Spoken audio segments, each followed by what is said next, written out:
On this episode of the Oklahoma Breakdown with Ikard and Lehman, presented by Riverwind Casino, we recap a painful OU Texas, and we also recap some of the other big games in week 6 of college football and give you our winners and losers of the weekend. Please download and subscribe to the podcast, rate it 5 stars, and write us a good review. Follow the show on Twitter, Instagram, Facebook, and YouTube. Just search Oklahoma Breakdown on any of those, and you'll find us. All right. Our man Michael Hosty will kick this thing off. It's time for the Oklahoma Breakdown. It's a beautiful Monday, October 10th, and you're listening to the Oklahoma Breakdown with Ikard and Lehman, presented by Riverwind Casino. Riverwind is Oklahoma City's premier casino experience, and there are so many reasons why Riverwind is consistently voted OKC's #1 casino, but it all starts with their amazing variety of gaming thrills and excitement. Riverwind's beautiful award-winning environment plays host to more than 2,800 of the latest electronic games with a huge selection of table games, including blackjack, blackjack match, roulette, and Teddy's favorite, craps. No matter what your game, Riverwind has it in spades and hearts. And to learn more about their gaming promotions and entertainment options in the month of October, just visit riverwind.com. Riverwind Casino, simply the best. Now recording this Sunday afternoon. Please leave us a 5-star review and a nice comment. Okay, what do we do? Like, what do we even do? We just do it how we normally do it? Is that what we do? Like, you talk about the defense, I talk about the offense, because that was, I'm not sure. I think on the scale, like rock bottom is if they lose at home to Kansas, right? That'll be rock bottom. But we're pretty damn close, man. That was non-competitive in Dallas. And that was hard to watch. Yeah. Non-competitive is a very rosy way to paint the picture, but very true. It's incredibly frustrating. I just don't think it's constructive to sit here and continually talk about all of the bad things that have happened over and over and over, and getting blocked and missing plays and lining up wrong, and that stuff just has continued. I don't know what they're going to do moving forward. At some point, you have to look at this season for what it is. At this point now, is no one cares about a bowl game. At least I don't. Maybe some people do. You're not going to win the Big 12. I don't even know or care if you're mathematically eliminated or not. It ain't happening. So this has to turn into a developmental year, and there's got to be some decisions made on where is the difference between who gives us the best chance to win and who gives us the best chance to win in the future. And we start to get them right. And, it's not as easy as throw all the young guys out there. And I don't know how you feel about this, but there's a point whenever someone is still too young and not prepared to be out there, not just because, you're not going to win with them, but it can be detrimental to the player to put him out on the field whenever they're not ready, and all they're going to do is mess up, get exposed. I don't know how you deal with destroying a player's confidence. You know what I'm saying? I mean, is that even something that you consider? Do you worry? Would you worry about that?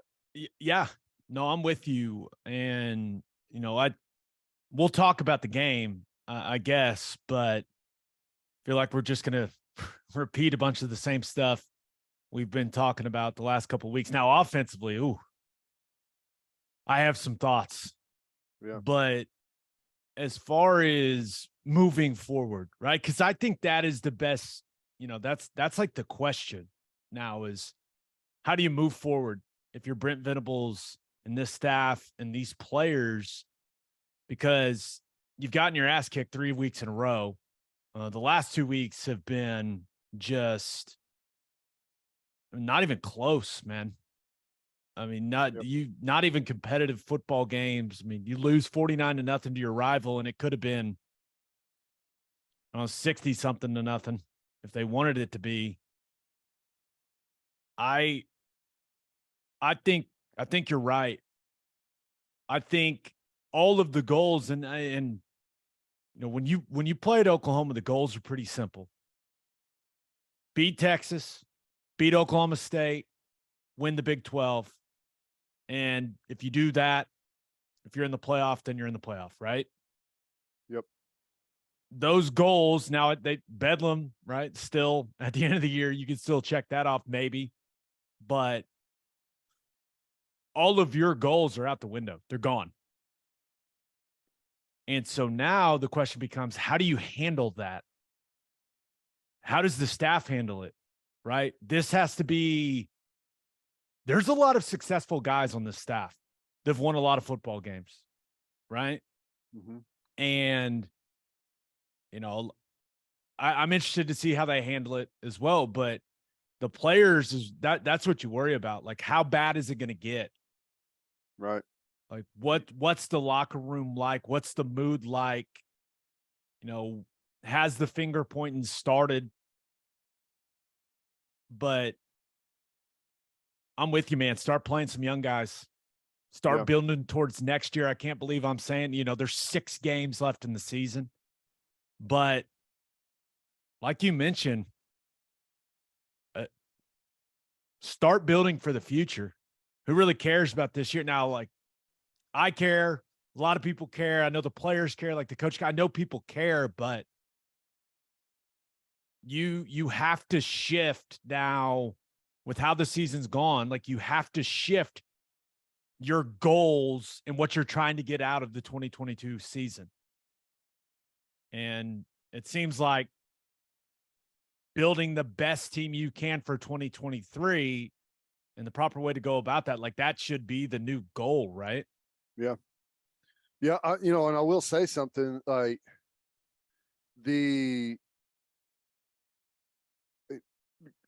give Texas a lot of credit. That was a pretty damn good football team we saw on Saturday. And what's wild is I'm not saying anything about, like, just like the overall talent level or anything, like their players compared against ours, but just visually, that looks like a different football team than what we have. It's kind of similar to how it was last week. Like, TCU, we talked about it, right? TCU's guys looked bigger, faster, and stronger, especially on offense, right? Yeah. I'm down there on the field, and you and I are talking pregame, during the commercial breaks. And I'm just like, damn, dude. Like, Texas looks so much better than us physically. Yeah. And it's been like that at times in the past, right? We still beat their ass, but it was across the board. D-line, O-line, skill, talent, like defensive backs was where it was. I was just like, good Lord. Yeah. That's where, man, it was. Yeah. The bigger, faster, stronger, more physical football team punked OU. That's just, we all watched it. That's exactly what happened. Yeah. And, I don't know necessarily what they do moving forward defensively as far as, scheme wise. I'll just say, and people that have heard me talk about it before know this, I have never been a fan of the 3-man front. I think what it requires is like almost too difficult for college defensive linemen. And there's guys that can do it, but they're so few and far between. The first thing you got to have is like a 360-pound nose guard, and we don't have anyone that's anywhere close to that. it makes it really difficult. I I wish that I wish we would stay in the 4-man front until we get the personnel that's a little more, you know, suited for that type of defense. But, you know, I'm torn because I know that you've got to develop for the future. And part of developing for the future is, doing what you do no matter what happens. Like, this is what we do. These are our calls. We have to be able to execute these no matter what, no matter who the opponent is, no matter what the score is. Like, this is our base stuff and we have to live in it. Maybe we take our lumps right now, but at some point, it's going to start to turn over for us, and these are going to be our bread and butter fronts and coverages that we can run against anyone. So, I mean, I think there's a lot of that needs to continue to go on, and it's going to be frustrating, and players may question it from time to time, and I know the fan base is definitely going to question it. But I'm kind of torn, right? If this truly going to turn into a developmental year, a rebuilding year, I think maybe you just stay in what you do and grind it out, as ugly as that may be. Well, it's been incredibly ugly the last 3 weeks. Yeah. I mean, the 3-man front has, I mean, ineffective is the kindest word I can use. I mean, they have gotten pushed around. They've been carved up by the run, by the pass. Like, they have not. I mean, what have they accomplished in the 3-man front over the last 3 weeks? Nothing. Nothing. We haven't That's accomplished where anything, period, in the last 3 weeks. I mean, do you even have any thoughts? Like, do we even want to talk about how the defense played in the game? Like, I know that's how we always do it. You talk about the defense, I talk about the offense. Like, do you have anything you want to say about what you saw? No, not really. It was we're blocked up front. This is just it's the same thing. You can just rinse and repeat. We're blocked up front. We're not downhill, not physical enough at linebacker. We're out gapped. We are giving up the edge. We're peaking. We're jumping the under routes and not staying back on the deeper routes. We're losing guys in coverage crossers. I mean, there's just too much there to really dial in on any one specific thing. We have moments where we've got Bijan Robinson dead to rights and he gets away from us. I mean, there's some good stuff mixed in there, without a doubt. I thought, and maybe this is a bad thing to say, but I thought that the guys continued to fight. I didn't see a whole lot of quit out there. I mean, it appears that way whenever you're getting handled physically, but I don't know. I don't know what the point is to just continue to just beat down all the negative stuff that happened out there. You know what I'm saying? It's like, there's no pressure on Quinn Ewers. Absolutely none. Had a free pocket to throw from the entire day, which, it's one of the things I hate about the 3-man front is everyone's head up. It is hard as hell to rush the passer whenever you're head up. I mean, if I was to ask you, if you're blocking someone in pass protection, would you rather have a guy lined up straight up and down over the top of you, or would you rather have a guy on the edge if you're blocking him yourself? And you'd probably say, put him straight up and down on me. I mean, that seems like it would be way easier, because all we talk about as rushers is getting to an edge, and it makes it incredibly difficult. We didn't have the same rush principles that I continue to talk about. Don't fly up the field, leaving, gaping holes for the quarterback to escape through. We did that on several occasions, and, we're late on blitzes. I wish I could just pound this into everyone's head that's out there playing, and maybe it's players and coaches. It is pointless to run a blitz if you are late. I'm just going to tell you right now, they already know that you are in the blitz. They can see the safeties adjusting behind you. They already know who's coming. You might as well line up in it. That is better. At least you get one-on-ones across the board than to come from depth and be late as hell. It becomes a totally worthless endeavor. And that happened all day long. I mean, that's this is kind of the day in a nutshell right there. Yeah. Tackling wasn't good. Now, Bijan Robinson is hard to tackle, but just guys getting run through, getting drugged, that was discouraging, but it kind of goes back to what we said about how much better Texas looked physically than Oklahoma. Something that was discouraging is like you play against an offense all spring ball, all training camp that runs tempo, and you can't get lined up and get the call in. That was very frustrating for me to watch from Oklahoma's defense. And yeah, the defensive line has disappeared in the last 3 weeks. Very little production, very little disruption. You can't play good defense if your defensive line is a non-factor. It's impossible. Yeah. Couple other guys banged up, right? Bowman already banged up. Woody Washington was battling that shoulder all game. Now I do want to give him some credit, bumping back to that safety spot, right? I mean, the guy's a corner and they asked him to play that position. And I thought that, while he took some bad angles on some things, I thought he played his ass off. Yeah.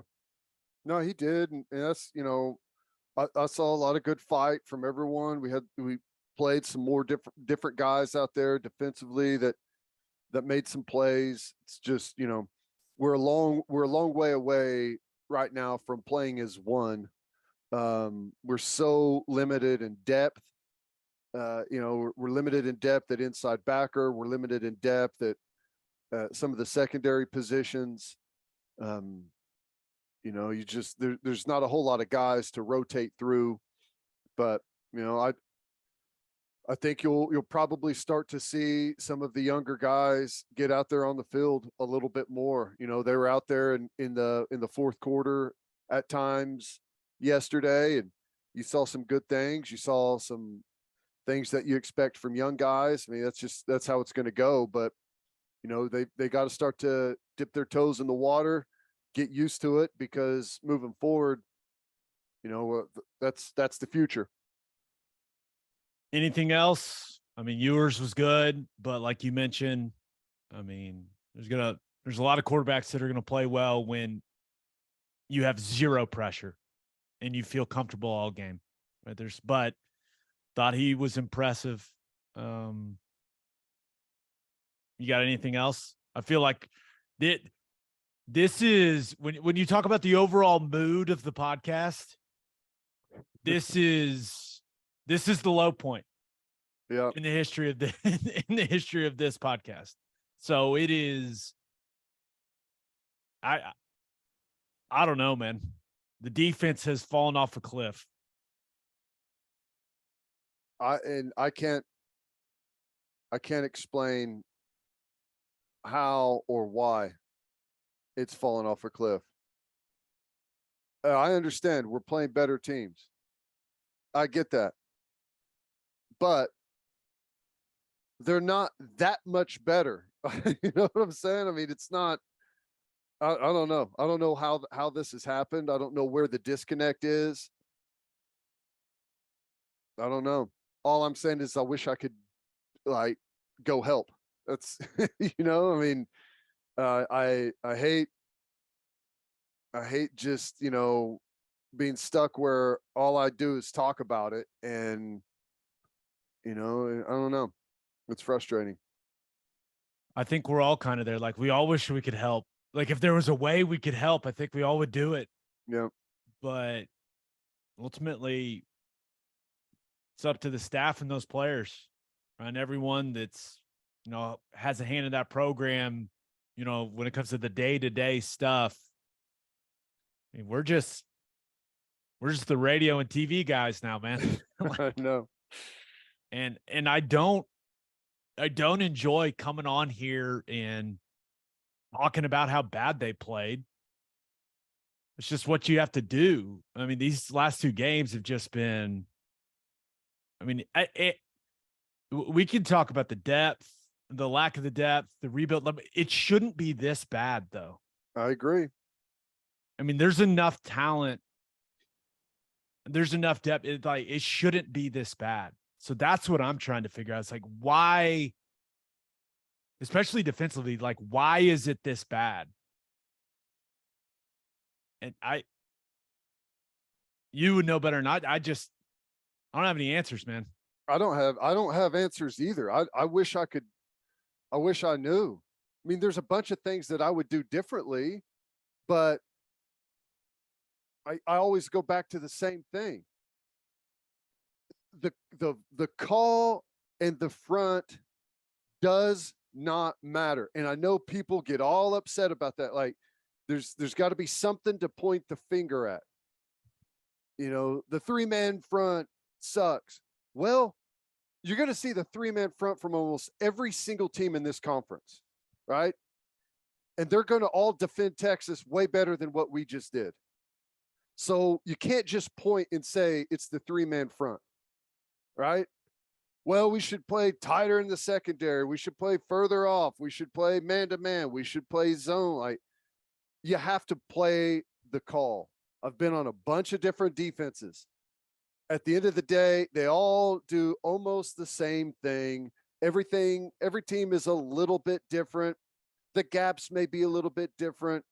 The way you respond to different concepts or routes or whatever may be a little bit different, but the coverages are the same. It's all the same stuff. You got a handful of things that people do. Man free, 2-man. In college, you get a lot of quarter, half, tons of cover 3, tons of man free. It's all the same stuff. Blitzes, you're going to get man blitzes, and you're going to get zone, 3 deep, 3 under concepts. It's all the same. There's just a little bit of nuance between it. So, like, we can get mad at scheme all we want, but the scheme is not much different than what anyone else in college football does. And, they're not going out there and getting pummeled 49-0 by Texas. So I don't know. That's why I don't have any answers, because I don't know.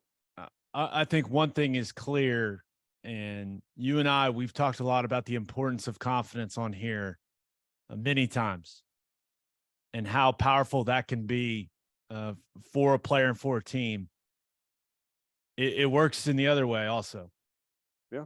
That defense has zero confidence. It's gone, all of it. And that's how they play. And this is the frustrating part for me. Maybe the thing that bothered me the most watching that, the way kind of it unfolded, was for so long we've talked about, physicality and toughness and putting the work in. Like, that's what separated Oklahoma from Texas, right? Yep. And to watch Texas absolutely physically dominate and out tough and just push OU around, that was, I mean, it's one thing if you're busting coverages like you did against TCU, right? Mm-hmm.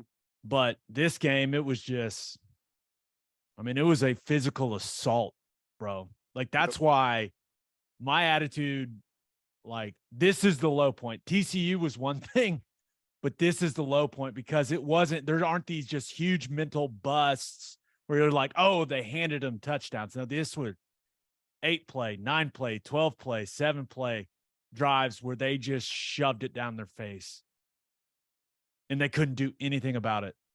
Nope. And we created a couple of opportunities early in the game, and it was like, it was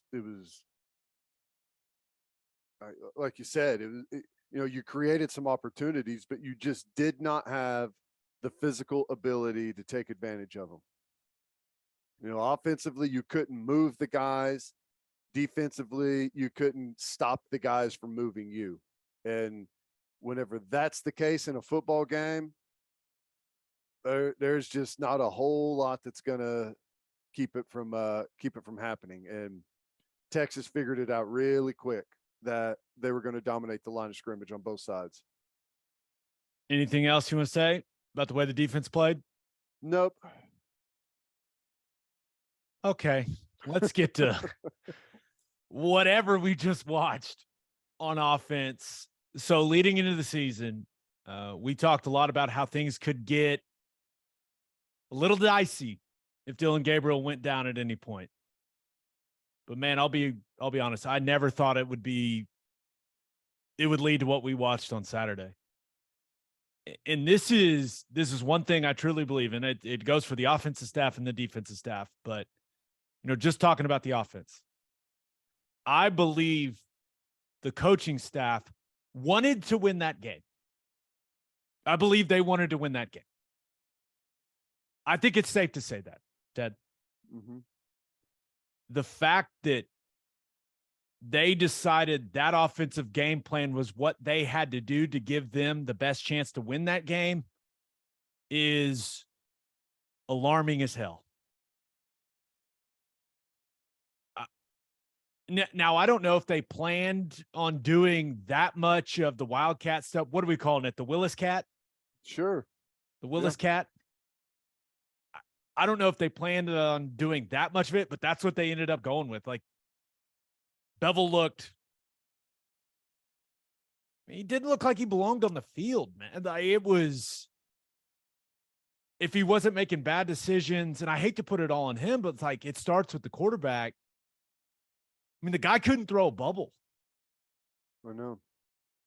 I mean, he's bouncing bubbles.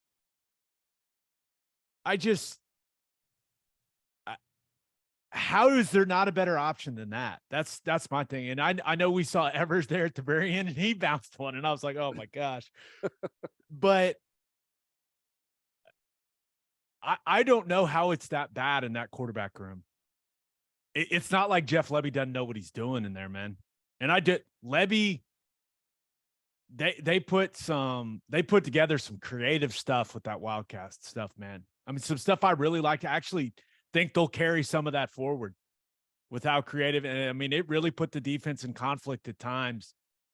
But I mean, how can that be the quarterback situation at Oklahoma, man? And how? I don't know.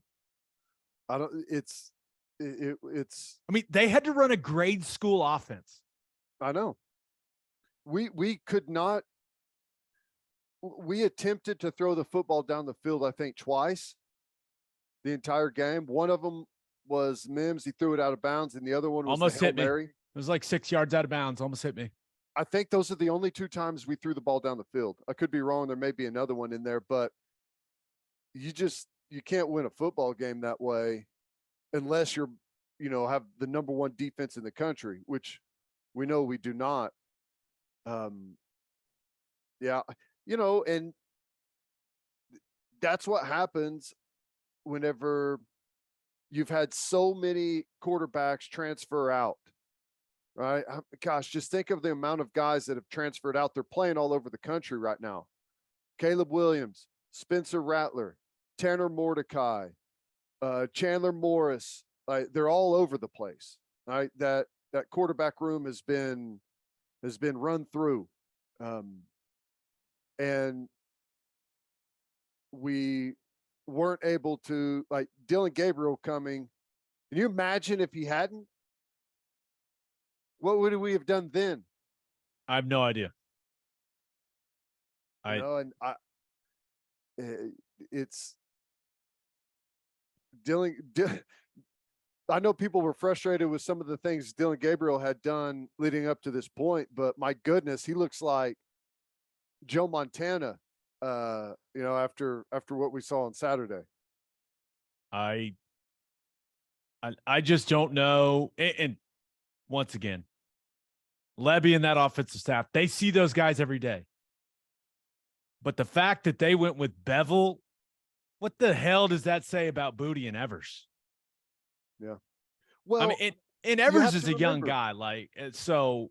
Well, remember though, when Evers showed up in the spring, and this is not the expectation. Like I'm not placing this on Evers at all.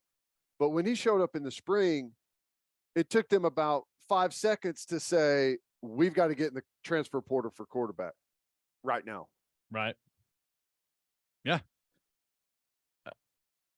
What do we talk about with this offensive performance? Like, I mean, Braden Willis, who continues to be the best player on this team. I mean, he was basically your quarterback for this game. And now you mentioned it. You're not going to beat a team as good as Texas when you can't throw the ball. I mean, you're just not. But I was a little frustrated, and I know I'm sure some of the fan base was, well, like, they ran the Willis Cat and the Wildcat stuff with Eric Gray, and they got down in the red zone and then just went away from it, which was confusing, especially, what was it, the second offensive drive of the game? Like, you're going all the way down the field, you get to the 10-yard line, and then you put the ball in Bevel's hands. Yeah. And you run like inside zone into the strength of their defense on fourth down, and you end up going 14 plays and get no points. Like, if you're going to commit to it, man, just roll with it. I don't know. Like, I know that's probably nitpicking Levy and that how miserable was his Saturday? Like, can you imagine you've had the offenses that he's had, and that's the game plan you have to bring into a game? Yeah. No, I mean, whoa. It's just brutal. Brutal. I'll say this, and I hate to write the kid off. I've seen enough of Davis Bevel. I've seen all I need to see. I think that's fair. Now, let's hope that Dylan Gabriel's healthy, healthy enough to be back on the field against Kansas, but I've seen everything I need to see. I mean, the best throw of the day came from the damn punter. It's the truth. Yeah.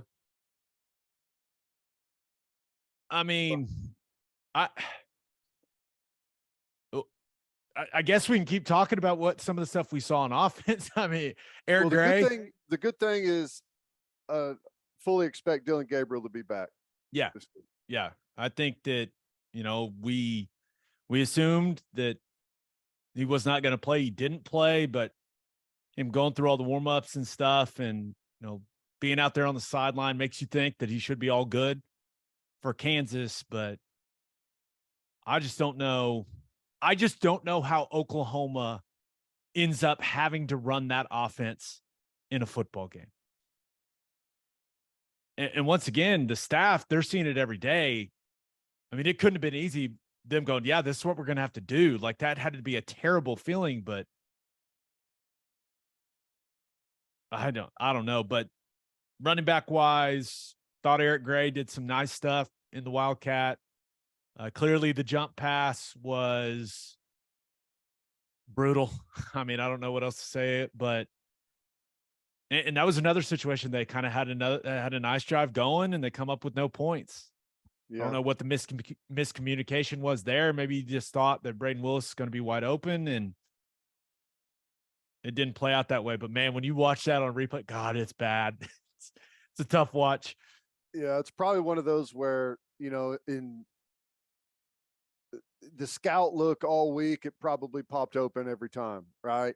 And so you're just anticipating that it's going to be there instead of reading and making sure you go through the proper checklist before you let that football fly. It was tough. Like the place to run that pass would have been the 4th and 1 down inside the 10, whenever a defense is selling out on you, because that really wasn't a sellout spot as much anyways. But, those are the type of things that happen whenever you have to take it out of a quarterback's hands, because they have to be kind of gotcha plays. And, there's a high risk and high reward there, but that's what you end up with, unfortunately. Yeah. Other running back stuff. Marcus Major took some snaps in the Wildcat stuff. Didn't look close to 100% to me. Thought he lacked explosiveness. Clearly that ankle's still bothering him. Wide receiver stuff. Marvin Mims, that had to be probably the most frustrating game of his entire football career. 1 catch for -2 yards. Yep. One of the most talented wide receivers in the Big 12, one of the most talented wide receivers in college football, had 1 catch for -2 yards. I mean, that's how bad it was.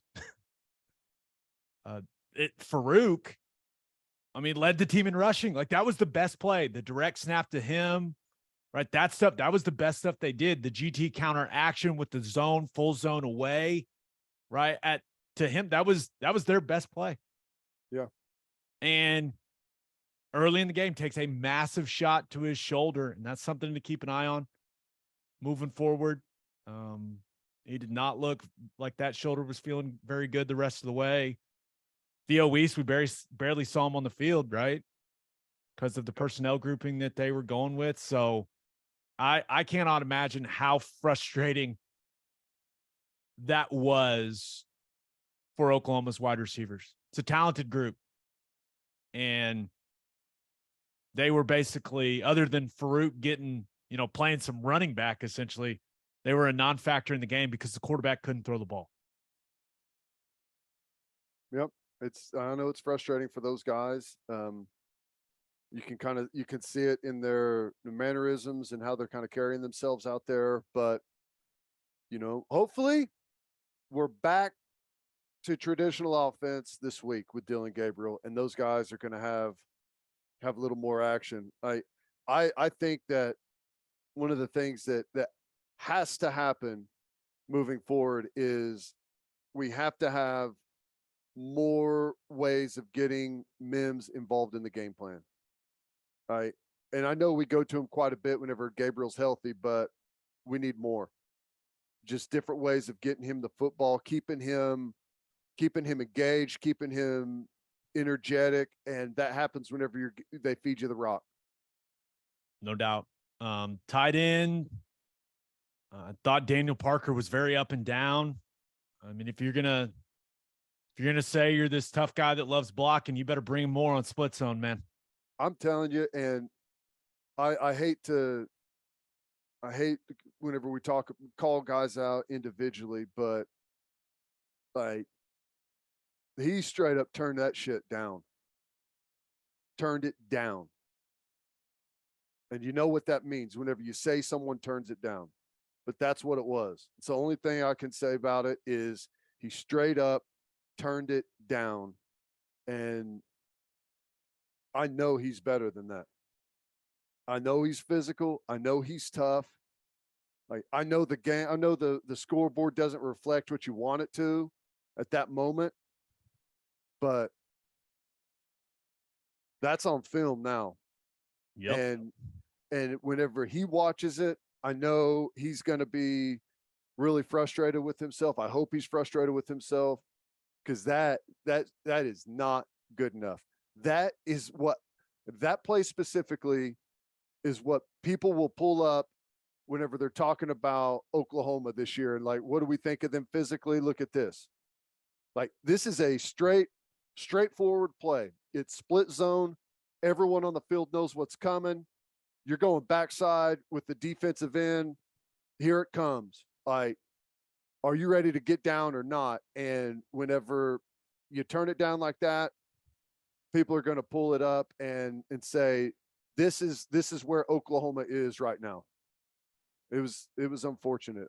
It frustrated me, and I know he's way better than that. Yeah. It's on film. Right? No matter how bad you're getting your ass kicked, they never turn the camera off. Never. And kind of on the polar opposite of things, I cannot stress how impressive Braden Willis was in that football game. And it's not just the playing quarterback stuff and like you're asking your tight end to be the guy that's catching the majority of snaps and like everything that goes with that. But the guy continues to block at a high level. I thought he was the most impactful player in the football game for OU's offense. And I don't think it was very close. We've said it plenty of times, but like you won 11 of those guys. Yep.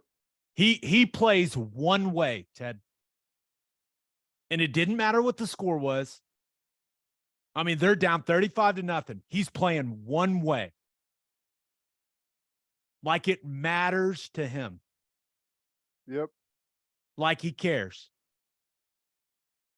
And they got to find more guys like that. And the guys that don't want to be like that, they got to get rid of them. Hit the portal, man. I just bottom like you got to find every guy who's willing to play the way that Braden Willis plays and is willing to care the way that he cares.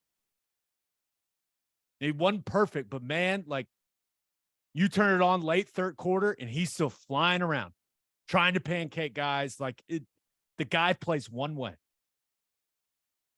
Yep. It's frustrating. Like whenever you can see you can see the difference, like the contrast in effort and attitude and want to, and attention to detail, like all of those things.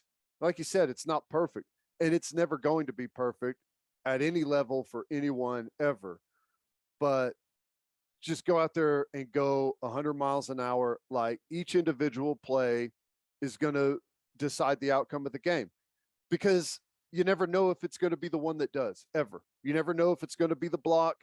You never know if it's going to be, whatever it is that you have to do on a given play. You never know if that's going to be the one that decides it all. And he plays that way. And I commend him for it. And we've said that we're 6 games in, and it doesn't matter if they're playing Texas or Kent State or UTEP. It doesn't matter. You see the exact same thing on every single play, regardless of opponent and regardless of score. And the thing that frustrates me for Braden is like you're a senior, you're a captain for the game. Like you feel a certain responsibility, right? When you're in the leadership role he's in, like why can't I get the other guys to care the way I care?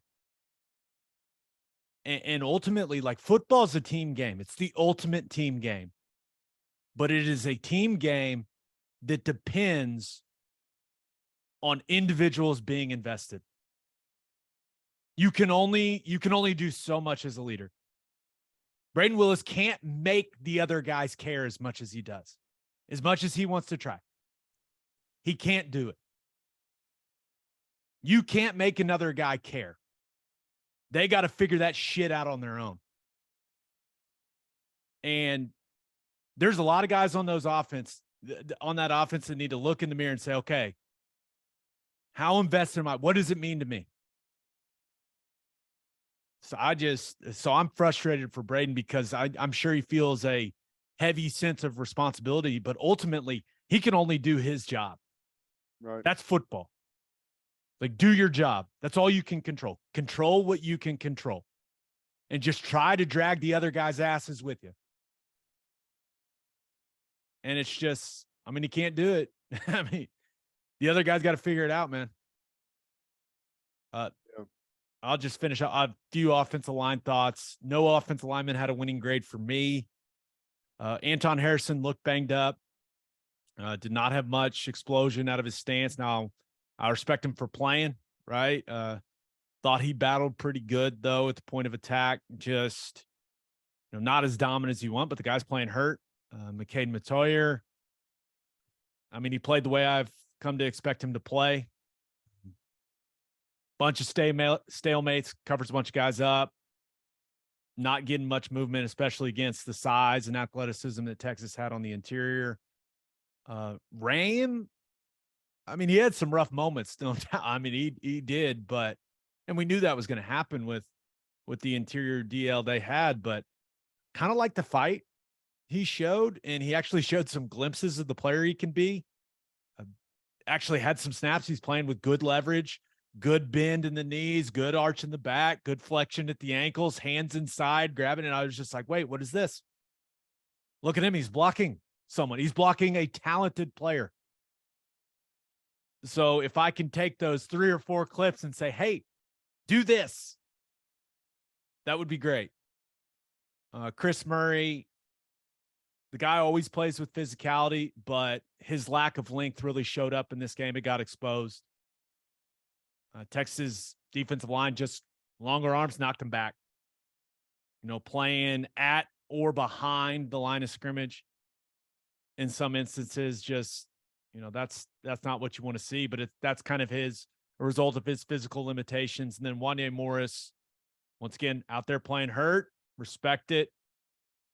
Some good things, continues to be a little too passive at points in the game for me.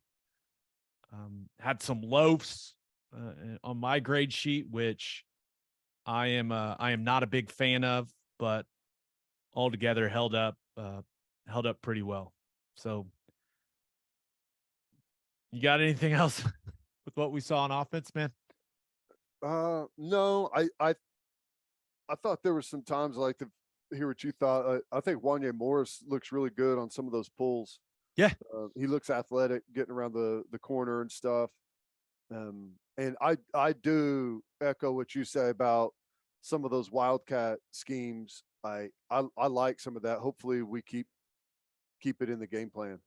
Yeah, I mean, some of the Eric Gray stuff, like that little is basically just like a 5-man box run with Braden Willis inserting. Mm-hmm. Looked really good. Yep.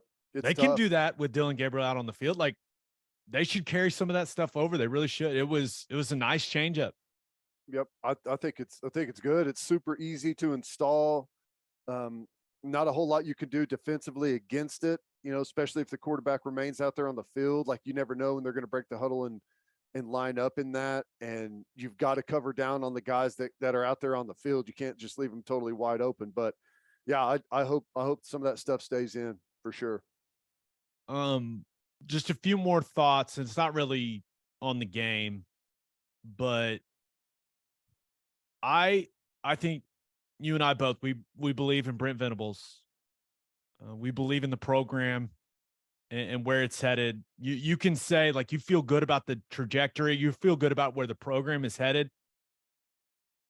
There's no other way to say it, though, man. This is a bad football team.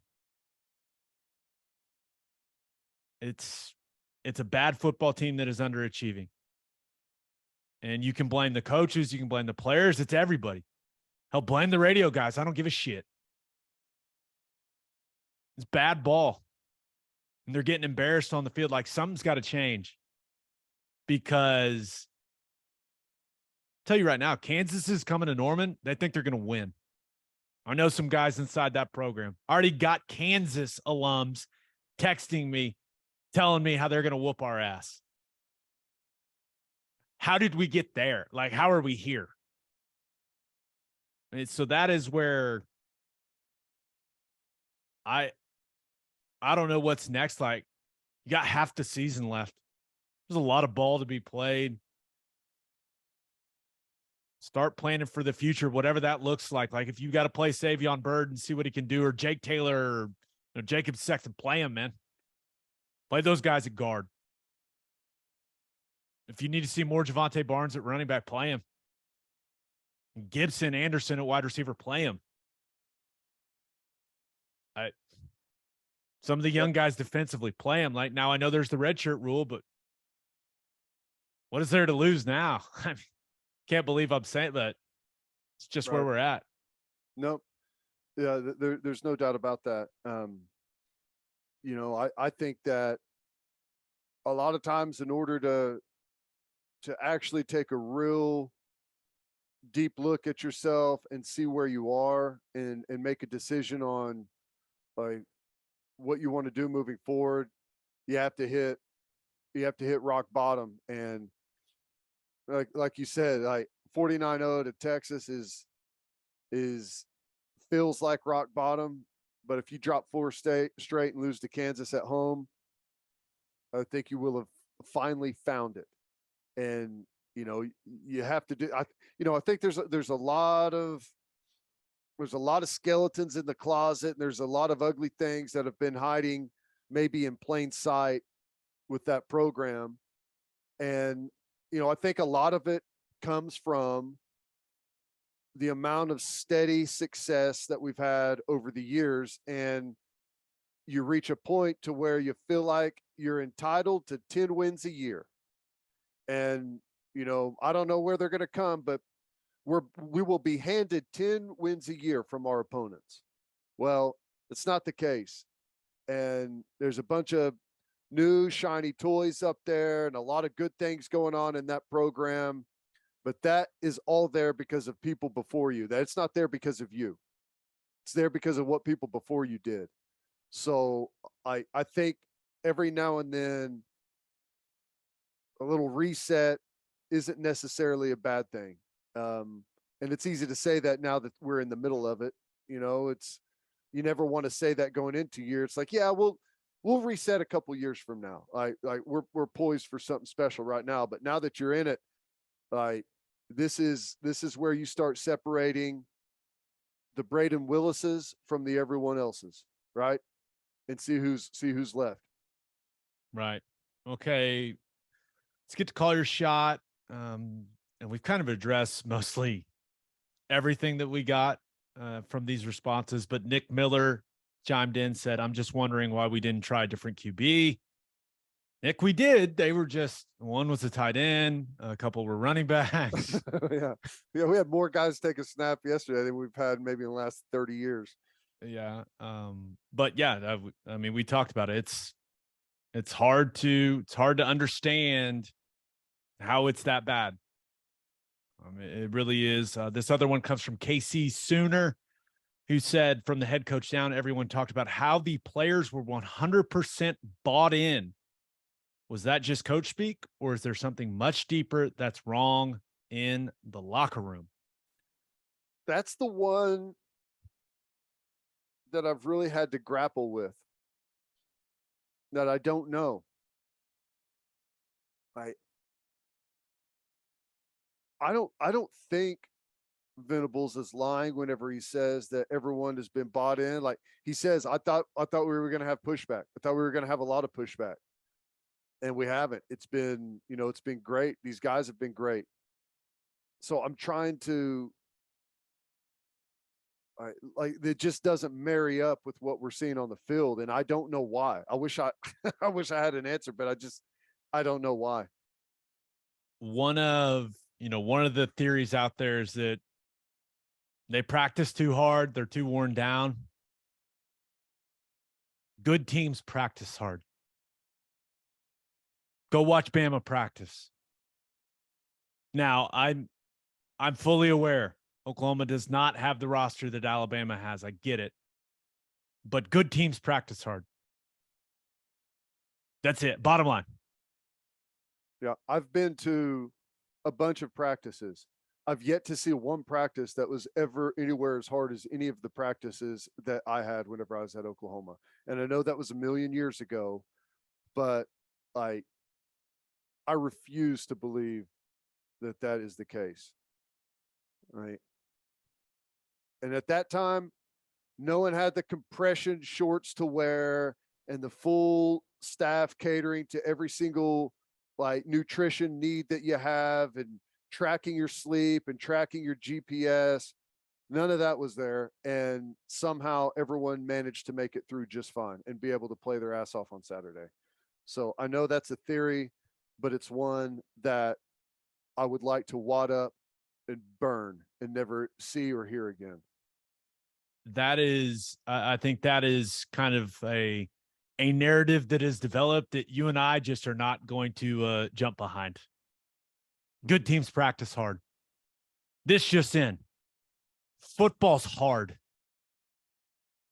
Getting ready to play games is hard. Playing games is hard. Yep. And the teams that can balance all of it, they're the ones that end up playing good ball on Saturdays. Did you hear what Tom Brady said the other day whenever he was asked about the parity in the NFL? That he saw just a bunch of bad football? Yeah. And, you know, and I haven't watched the NFL like film. I just, you know, casually watch it on Sundays. But you got to remember that in this sport, mainly over the last decade to 15 years, almost every year you practice less, you tackle less, you hit less, you do less off season, less training camp, less in season. It's continuous. Less. And you get to a point to where I know there's a lot about staying fresh and player safety, and that's fine. Like I'm not asking to kill guys out there, but you cannot do less and less and less every year and expect the same results. Like the football suffers. So, you know, and I know that this year they've done more at Oklahoma than they have in the past. And, you know, why is it not marrying up with the results on the field? I can't answer that. I don't know. I'm with you, man. Just another great episode to have your birthday shout out on, ladies and gentlemen. Happy 5th birthday to Slater Boz Seal. Happy 11th birthday to Blake Wild McIntyre. Happy 20th birthday to Gloria O. Happy 31st birthday to Ryan Palmer. Happy 40th birthday to Stephen Kintner. Happy belated 46th birthday to Jason Thomas. Happy 51st birthday to Melissa Pasica? Yeah, one of those two. Happy 52nd birthday to Aaron Korstjens. Happy belated birthday to Jet Romines. Happy birthday to Bryce Bauman. Bauman? I don't know. We're struggling. Happy 5th anniversary to Kyle and Raina Hollingsworth. Happy 14th anniversary to Katie and Tyler. And a couple of late additions. Happy 37th birthday to Henry Benton. Happy birthday to Prudencio Mendoza. And happy birthday to Hunter Bales. Good stuff. Yep. All right, let's recap some of the big games from week 6 of college football. But first, the only place to stop when you're road tripping is Love's Travel Stops. Love's has over 600 locations in 41 states, offering 24-hour access to clean and safe places. Whatever your road trip needs are, Love's has it. Fuel, fresh food, all the snacks and drinks, including, yes, my favorite, Java Amore. The coffee is fantastic. Love's also has you covered if you forget your phone charger or headphones. They've expanded their mobile to-go zone so you can grab any of that stuff there. Make sure you download the Love's Connect app for exclusive offers from today's most popular brands. The Love's Connect app also includes a route planner and store locator. When you see that red neon heart on the highway, stop in and say hi at Love's Travel Stops. For a full list of what Love's has to offer, visit loves.com. Opolis Clothing is the exclusive home for all of our Oklahoma Breakdown merchandise. If you want to live your life in buttery soft comfort, go to opolisclothing.com.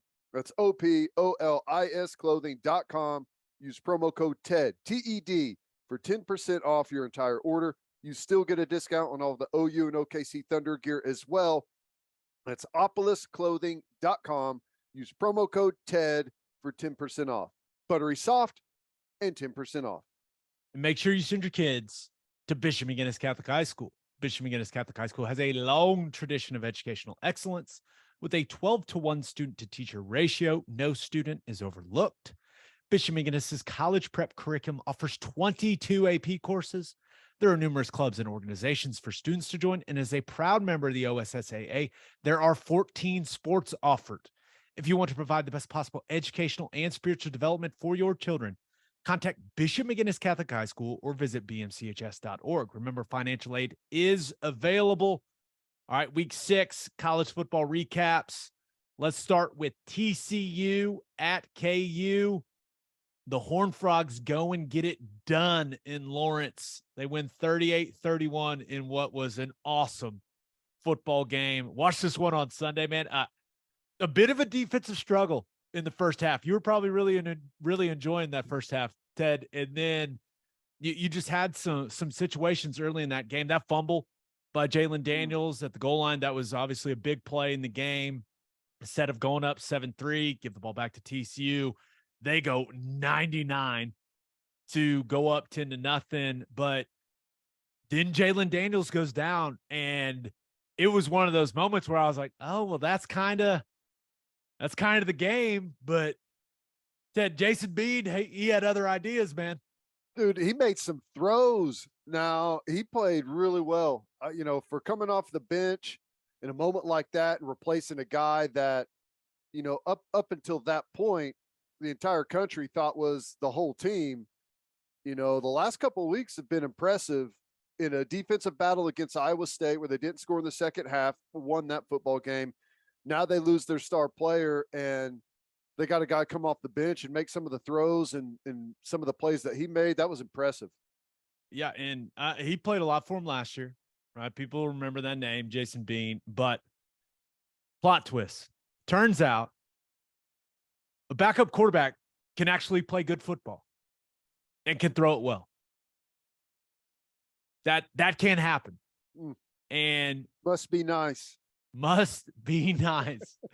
And he came in and played really, really well. And the second half of that game was so much fun to watch. That second half, it turned into that offensive battle that we thought it might be going into the game. Just went back and forth like Kansas. They would take the lead. TCU would answer, right? And even when Bean threw that horrible interception, right, and TCU scored after, like, Kansas comes right back and answers. And it was a lot of fun to watch. And, when the game was on the line and TCU's offense had to put a drive together, it's what they did, man. Big plays from Kendre Miller and Quentin Johnston. And Quentin Johnston finally had the game, Ted. Woo, what do you have, like 14 catches, something like that? Going into the game, he had 12 catches on the season, and he had 14 in this game. He's a beast. I still think, like, individually, I think he's the best receiver in the conference and one of the best receivers in the country. Yeah. Some of the stuff he did after the catch was fantastic, right? The game-winning touchdown, as it turned out to be, was an awesome catch. Now, I really was hoping that Kansas would go score that touchdown because I think they would have gone for 2 and gone for the win. And I wanted that drama, but ultimately TCU's defense gets a stop, and that game delivered, right? Yep. Game Day went to it, and it was a shame that Game Day was there and then it was on Fox Sports 1, FS1, yeah. But it was fantastic. Jason Bean came in and was amazing. And Max Duggan, now all of a sudden, you look at this performance, you got to start talking about that young man for the Heisman Trophy. Like, he has been fantastic since he's taken over. Now that I think about it, is Jason Bean, did he play last year when they almost beat us? Yes. Jalen Daniels was out, right? Yeah. Really mobile guy, tall, skinny dude. Yep. Mm-hmm. Okay. Yeah, he looked good. But yeah, Max Duggan, hey, you can't argue with the numbers, man. And they look really, really impressive, efficient, dual threat. He's played great. Utah at UCLA. Ooh, UCLA gets it done. You, man. 42-32, man. UCLA looks good. They look really good. And all of a sudden, Dorian Thompson-Robinson is like the best player in the country. I mean, the guy's playing with confidence. Just another fantastic performance from the Bruins quarterback. 4 passing touchdowns and a rushing touchdown. And this game was tight, right? Coming out of the half, 14-10. Coming out of the half, and then UCLA's offense just exploded, took the game over, and as good as DTR was, that running game I thought was the real difference. Zach Charbonnet went off. A casual 9 yards per carry Out. for Charbonnet. Well, whenever you think back to Chip Kelly and when he had his offenses going the best, everyone thinks of it as a spread, but it was not. They led the country in rushing almost every year, like 350 yards a game or something crazy. So spread you out and run inside zone. That's right. That's what they did. And, Charbonnet was great. I thought UCLA's offensive line was really physical at the point of attack. Biggest play of the game was probably the rising fumble, which was unfortunate because, man, I thought he was really good. Yeah. In the game. Like, that was critical mistake, but I thought Cameron Rising threw it well. It was a weapon with his legs. There's something funny about watching him run. And I think it's the padding he wears underneath his jersey. Like it makes him look just very robust. And then he takes off and you're like, that little thick dude can run, man. He's got that flak jacket sticking out under his ribs. It is. I mean, he's got extra padding in that thing for sure. But I mean, that fumble, it ends up getting returned to the 1 yard line. UCLA punches it in, and that's a nice win for UCLA. And all of a sudden they are very much a factor out there in the Pac-12. How do you rank the top of the Pac-12, the top 4 teams? UCLA looks the most impressive physically. Mm-hmm. And for them to be able to run it against Utah like that, and I know Utah's defense isn't what they were a season ago. I understand that, but they got some physically imposing dudes, man. The Bobo kid, the wide receiver, had a couple more touchdowns. They just took it to 2 really good teams in back-to-back weeks, Washington and Utah. So I think they're impressive. They are 6-0 for the first time since 2005. Wow. So it's taken Chip Kelly a while, man, but he's got it rolling. Got to give him his credit. Texas A&M, Alabama. We did not get the beatdown we all were hoping for. I know. I kept looking at that thinking, oh my God, are they going to do it again? What? I mean, would you think about Saturday for OU fans? You get just throttled by Texas. USC wins, still undefeated. I think we can all acknowledge how that makes a lot of people around here feel. Oklahoma State gets a nice win. Oklahoma State is undefeated. Texas A&M holds their own against Bama. I feel like OU fans, we just got piled on Saturday, man. It was not fun. Every now and then, whenever it goes bad like this, you just gotta just immerse yourself in it, right? Just feel all of the nastiness, just wallow around in it, get all muddy, get all nasty, and just bring it on. Bring on the pain. It'll make us better, right? We're going to come out of it stronger. Yeah, let's hope. All right, A&M Alabama, in a shocking revelation, it turns out Alabama's probably a better football team with the reigning Heisman Trophy winner at quarterback. Yeah, but Milrose makes for a more entertaining football game. Oh my goodness. I mean, talk about your peaks and valleys, right? Just the ultimate, oh my God. And then, oh my God, player. It turns out if Alabama commits 4 turnovers and misses 2 field goals, they can play a close game with Texas A&M. And like you mentioned, Milroe did some exciting things, did some fun things, but some points in that game just holding on to the ball way too long, right? Fumbles, had the pick. It was all in the first half. I mean, it was an absolute roller coaster with Milroe, but I mean, came down to the last drive of the game. A&M had the ball to go win it, and there was the fantastic play on the jump ball from Evan Stewart. I'm not sure I'm not sure PI was the right call that kind of set up that dramatic situation on the last play, but hey, they called it. Some people have complained about the last play. Johnny Manziel in particular. Did you see his tweet? I didn't. He was not a fan. Here it is right here. One of the worst calls I've ever seen in my life. You have one play to beat the number one team in the country. That's what we run.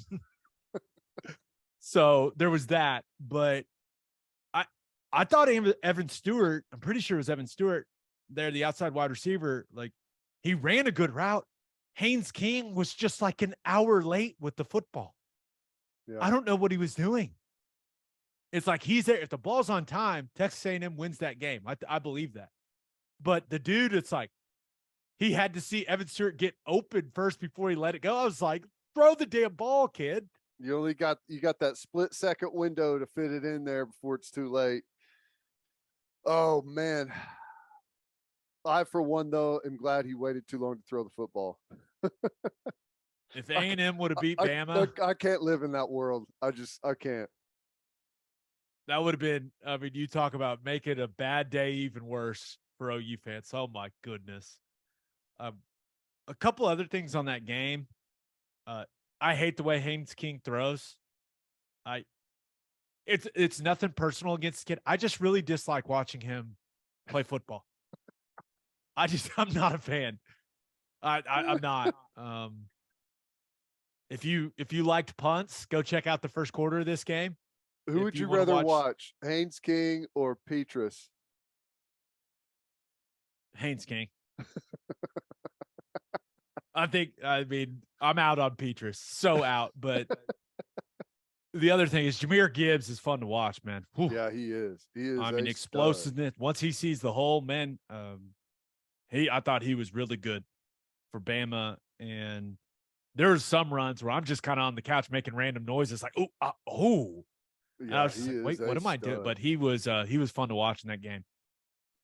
Yeah, that's a transfer portal win for Alabama there, and they've had a bunch of them, and that one for sure has paid dividends for him this season. He's a stud. All right, let's finish up with our winners and losers of the weekend. But first, it's football time in Oklahoma, and there's nothing better to drink at the tailgate than Clubby Seltzers.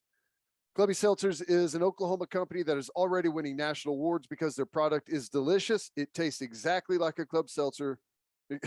It tastes exactly like a club special, but it's a seltzer. They're not just for the tailgate either. They're perfect to drink on the golf course, by the pool, after mowing the lawn, whatever. If you haven't tried Clubby Seltzers yet, go grab some. You won't regret it. Clubby's first variety pack is out. They've got some new flavors out. They got a new can. If you want to find a place near you that has Clubbies, visit clubbyseltzers.com.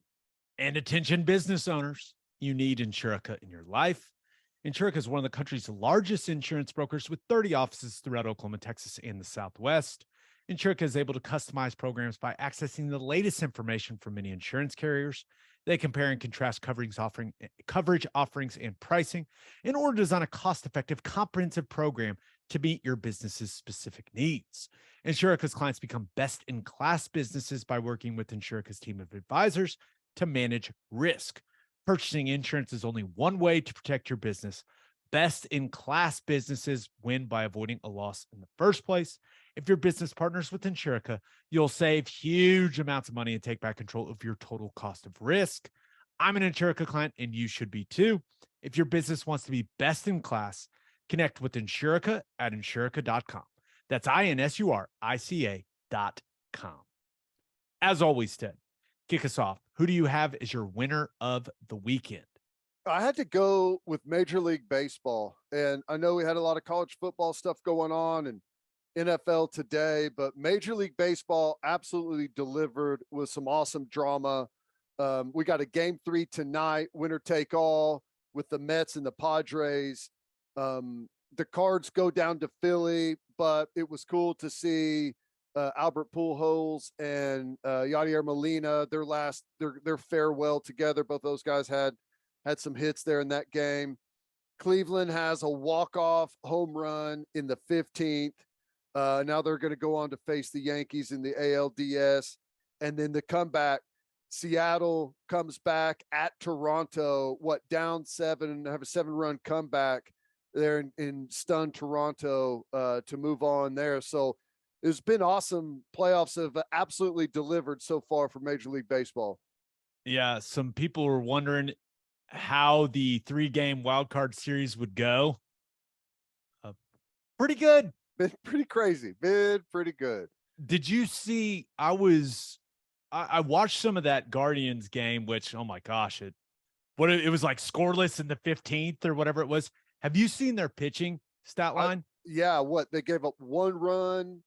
Here it is right here. So in the 2 games, in that series, pitching staff 24 innings, 9 hits, 1 run, 29 strikeouts. Woo, that'll get it done. They are on fire in that series between them and the Yankees. Now, I only watch baseball when it's the playoffs. Same. I will be dialed into that one. They better keep that pitching because they're about to face the gauntlet of bats there with the Yankees. So that'll be fun. That'll be a nice little drama there in the ALDS. This is where we're at, man.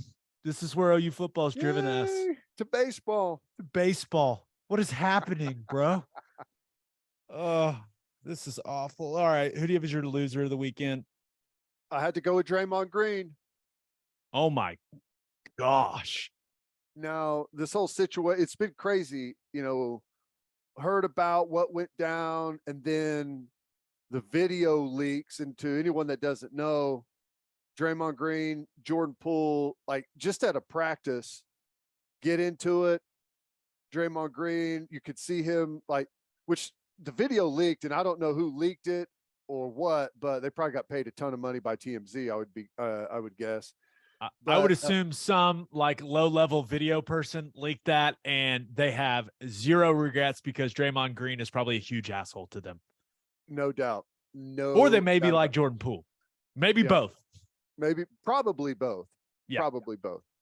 But it's out. Draymond Green, you could see him talking nonstop.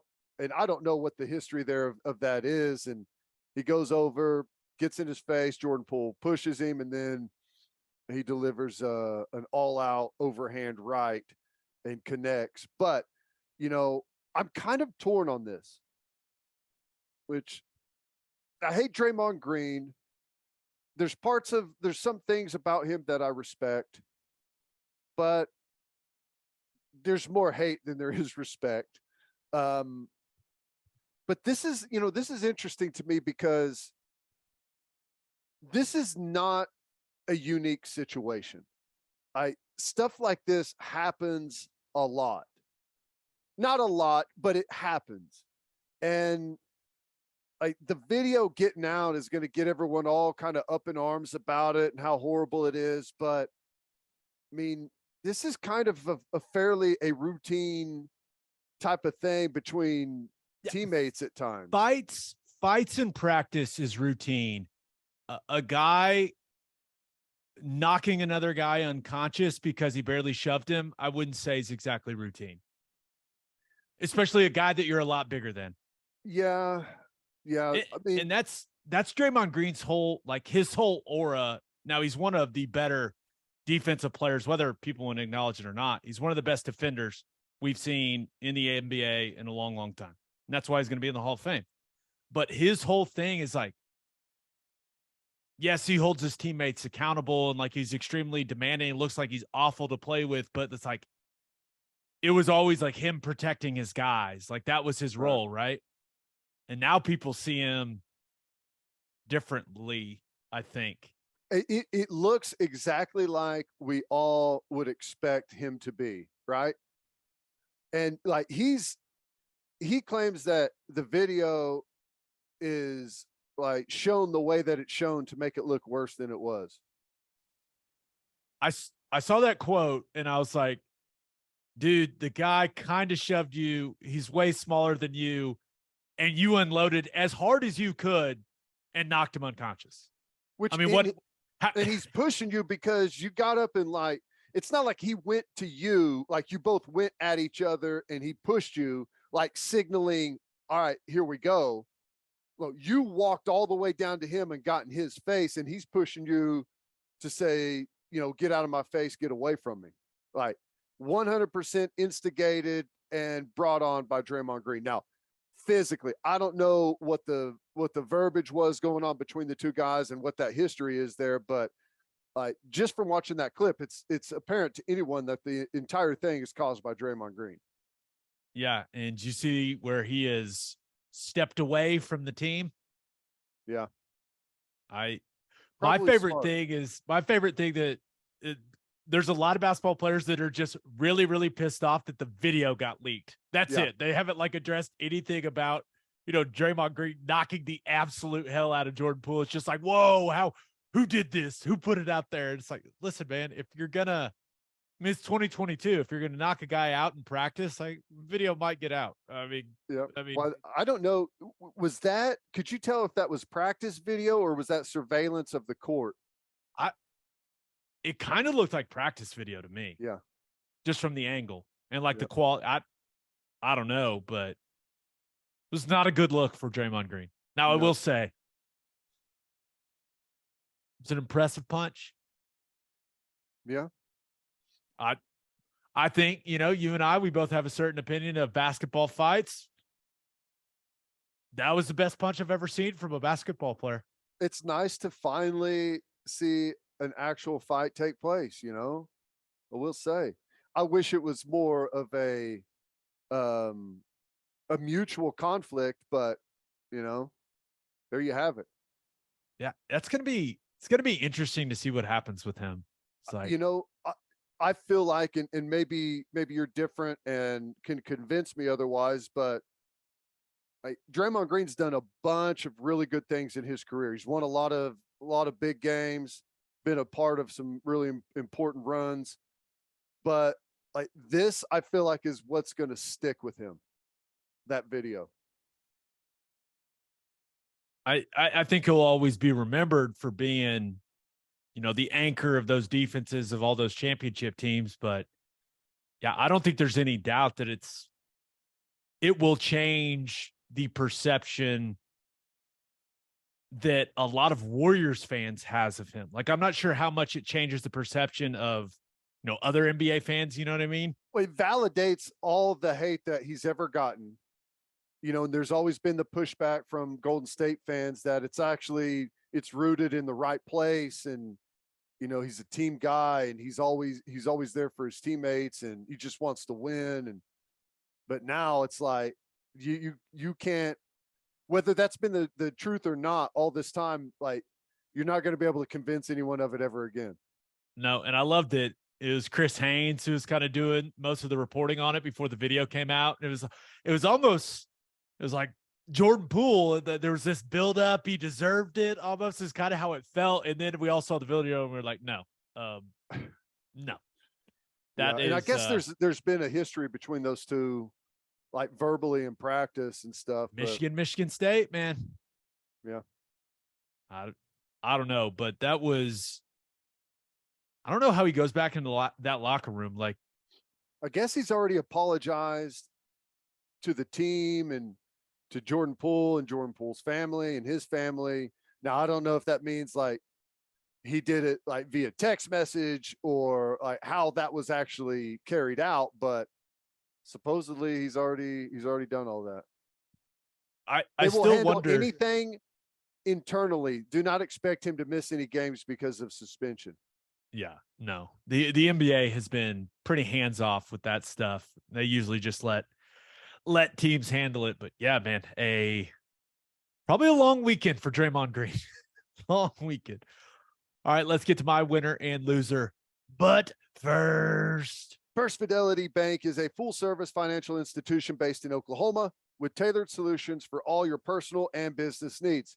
Checking accounts, saving accounts, home loans, and much more. They do it all. Whether it's online banking from your computer or mobile banking from your phone, everything is stress-free with FFB. Making mobile deposits, paying bills online, and moving money to different accounts could not be easier. First Fidelity Bank provides free ATMs worldwide, making banking convenient wherever you are. They also give back to the community. FFB donates a total more than $500,000 to local charities and educational foundations. Make your life easier and go bank with First Fidelity Bank. Visit ffb.com for more information. And if you're a whiskey or bourbon drinker, stop what you are doing, head to your favorite liquor store and buy some Balcones products. You got to grab some of Balcones Lineage single malt whiskey. It was voted one of the top 20 whiskeys in the world by Whiskey Advocate, and you'll be shocked by how affordable it is. Also, you got to snag some of Balcones Baby Blue Corn whiskey. It's made from blue corn. That's the fancy corn. And that is why it has won more than 25 awards. Last but certainly not least, you got to buy some of Balcones Pot Still Bourbon. Its big flavors make it the perfect bourbon to drink year round. Remember in 2012, Balcones Single Malt won the Best in Glass competition, beating brands like Johnnie Walker and Macallan. This stuff is the real deal, people. If you love great whiskey and bourbon at a great price, then Balcones products are the only way to go. The whiskey may be made in Texas, but the owners are from Oklahoma. To find a liquor store that has it, visit balconesdistilling.com. All right, for my winner of the weekend, I'm going with the Tennessee Volunteers, man. I thought about going with Verstappen. This just in. He won, Ted. Shocker. All things are back. All things are back to normal in the Formula One world. I won't bore you with any of the details, but winner of the weekend, the Tennessee Volunteers, the Fighting Josh Heupels are 5-0 for the first time since 2016. Went to Death Valley and absolutely handled LSU.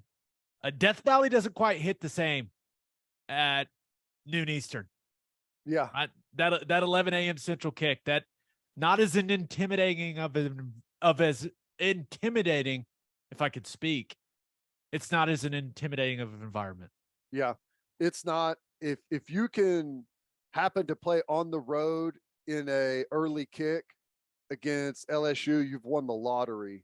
As that place gets out of control at night. But you know what's crazy, and I didn't see in this game, but you know, I've seen some crowd shots recently at that stadium, and that place is not full, and it ain't even close to full. So just kind of interesting there. But man, credit Heupel. He's done a fascinating job there. Was handed a program like on the ropes with what all had gone on there, and has done a really, really good job so far. He got handed his ass whenever he first showed up by the transfer portal, and he's done a really good job climbing out of that hole. And it's going to have to be something that, you know, the Sooners are going to have to mirror a little bit whenever you see the job that he's done after showing up and everyone kind of left town right before he got started. Yeah. 5-0 and now ranked 6th in the country. Woo. And you look at that LSU game. I'm not going to pretend like LSU didn't help them out. They absolutely did, right? You fumble the opening kickoff and you hand Hendon Hooker and that Vols offense the ball at the 27-yard line.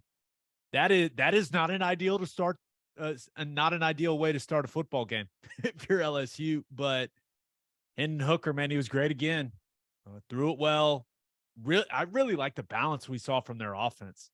Yeah, I mean, they were running it at will with Small and Wright. They're like 1-2 combo at running back. And then you add what Hooker can do with his legs.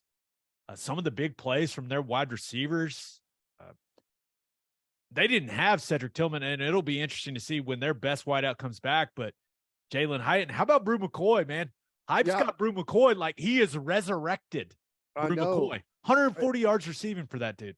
Everyone, well, I'd say everyone, I guess just me, but I feel like this is common. Forgot about where he was and like what he was doing. Had that weird start to the beginning of his college career, and he's found a home there. It feels like he's happy and comfortable, and Josh Heupel's made him a part of that offense, and he's thriving. Yeah, and, you know, got to give that Tennessee defense some credit, too. Now, Jaden Daniels, that LSU offense, they moved the ball, but Tennessee was really good against the run and made plays when they had to make them. When LSU went forward on fourth down, LSU 0 for 3 on fourth downs, and they were all really important plays in that game. The only negative for Tennessee from that performance against LSU, those gray jerseys are nasty. Ugh. Those are gross. Why Yeah. why not embrace that orange? The sherbet orange. It's a good orange. It's like out of all the oranges, and I have a very negative reaction to the color orange, just how I was raised. Like their like dreamsicle orange bothers me the least. Wear orange? Don't wear. What was Yeah. that? It's I don't gross. know. Everyone likes their little change up, I guess, for whatever reason, but I'm with you. Keep it traditional. Maybe it's me getting older. I don't know what it is, but every now and then I'll come across one that I really like. That was not one of them. I'm okay saying that. Yeah. Now they played really well in them, so what do I know? But I do think that it's probably. I mean, this sets up the biggest game of Josh Heupel's coaching career, right? Number 3 Alabama coming to Knoxville. Game day is going to be there. Massive football game for that program. Yep. And Well, we'll see what Bryce Young's availability is like. If it's Milrow, feel pretty damn good about Tennessee in that game, but yeah, we'll see. I feel like Tennessee's. I haven't looked at their schedule recently, but I feel like they've got the gauntlet coming. I think they've got Bama and Georgia and maybe Kentucky all coming up in a row. I feel like so, but They've got Bama, then UTM, which is UT Martin. So I'm going to chalk that one up as a win. But then, yeah, Kentucky, Georgia after that. Yep. So they get a little break before the Kentucky Georgia combo. But yeah, nice. It's a tough stretch. We'll find out if Tennessee's for real here in the month of October. There's no doubt. And I guess I hadn't even really thought about the Heupel thing, but watching him have Tennessee where they're at right now probably doesn't make OU fans feel any better. Just like USC being undefeated, Oklahoma State being undefeated, getting worked by Texas. It's a rough weekend, man. What all those teams, Texas, well, they're back in the top 25 now, but all those other teams in the top 10 in the country just is rough weekend. Is it us? Is that the problem? Is it us? Everyone else Are we cursed? Are we cursed? We're fine. We're fine. All right, for my loser of the weekend. Right now. We will be fine eventually. Yeah, bad football team now. Still believe in the program. Program's in a good place. Football team is not. That's the best way to put it. Right. My loser of the weekend. Thought about going with Mark Stoops. Did you see this whole thing? Woo! Well, unfortunately, you just feel like these things come back around, don't they? Yeah. So going all the way back to SEC media days, Mark Stoops, he had made a comment about, goofy sunglasses and dancing that everyone interpreted as a bit of a shot at Shane Beamer. Well, South Carolina went to Lexington and won. And I know that Kentucky didn't have Will Levis, but still, that's a big win for Shane Beamer for South Carolina. And what did Shane Beamer do after the game? He reminded everyone what Mark Stoops said, and then he put some goofy sunglasses on, and he danced his ass off in that locker room. I love that guy, man. No, he's awesome. That's so good. And they needed one, man. They needed a big win. They were reeling, and it's good to see them. He's a guy he's so easy to root for, man. Yeah, but my loser of the weekend, I'm going I watched every bit of that London game. The Green Bay Packers, my loser of the weekend. And I will say, I appreciate the London game. I kind of like it. It's nice. And it's nice early little appetizer there on an NFL Sunday, but Packers got to be miserable flying all the way back from London after blowing a double-digit lead to the Giants. That can't be fun, but it was it felt like the Packers were in full control of that game, and then they weren't. I mean, it was bizarre. Like the offense was rolling, but then it just completely stalled in the second half, and the Packers continued to struggle to put all 4 quarters together offensively, and no points, just shut out in the second half by that Giants defense. You got to give those guys credit, and it was a bad combination for the Packers, right? Offense completely bogs down, and then there's kind of like that middle portion of the game where the Giants found a rhythm offensively, scored on 5 straight drives. It was, field goal, touchdown, And then all of a sudden they were winning, and you're just like, wait, what is happening here? And got to give Daniel Jones some credit, man. I still think he's a little banged up, but used his legs when he had to use them. Thought he managed the game really well as a passer. Like, it's a nice comeback win for the Giants. No, it is. Yeah, it's good to see how big of a difference that Saquon Barkley makes whenever he's healthy. Right, you can see goodness.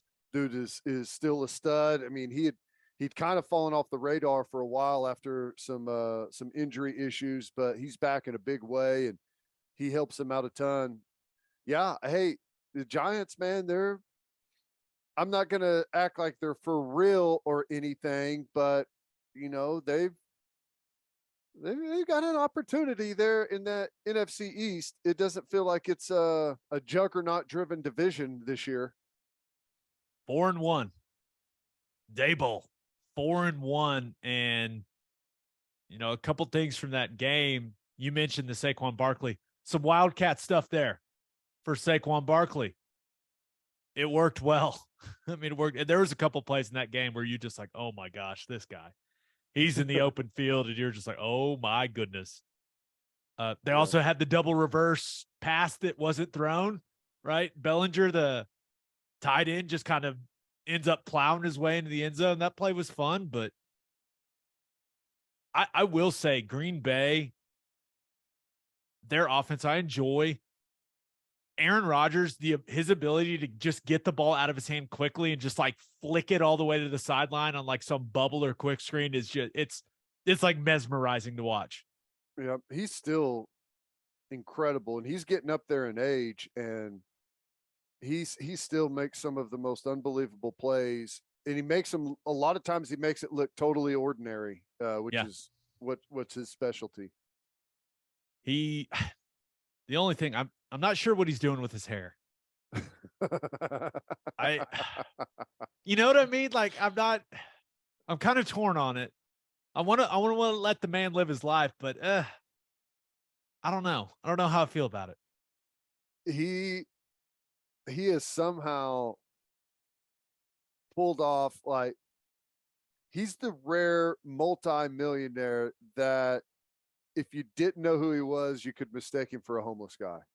That's not easy to do. It's true. I bet you he would change his hair if they'd play some better offense. Play full 4 quarters of offense. That I think we talked about it. I think was it last year, whenever there was that guy in the crowd that looked just exactly like him at the Green Bay game. Yeah. That guy's so made many appearances. We haven't seen that guy lately, I don't think. But you know, well, I think he's British, if I remember correctly. That's right. Something like that. Well, that was we're gonna keep doing our best, people. That's our promise. We will we'll keep trying to bring you the best content covering Oklahoma football out there, but we're suffering just like y'all are. putting on this brave face. Episode 256 in the books. We'll have a new podcast that'll drop Wednesday, most likely. Just a reminder, you can hear Teddy from 3 to 6 on 94.7 The Ref. You can hear me from 2 to 5 on Sirius XM, Big 12 Radio, Channel 375. Hope you all have a great week. And until next time, we appreciate y'all for listening. Do what you always do, Oklahoma. Take care of each other.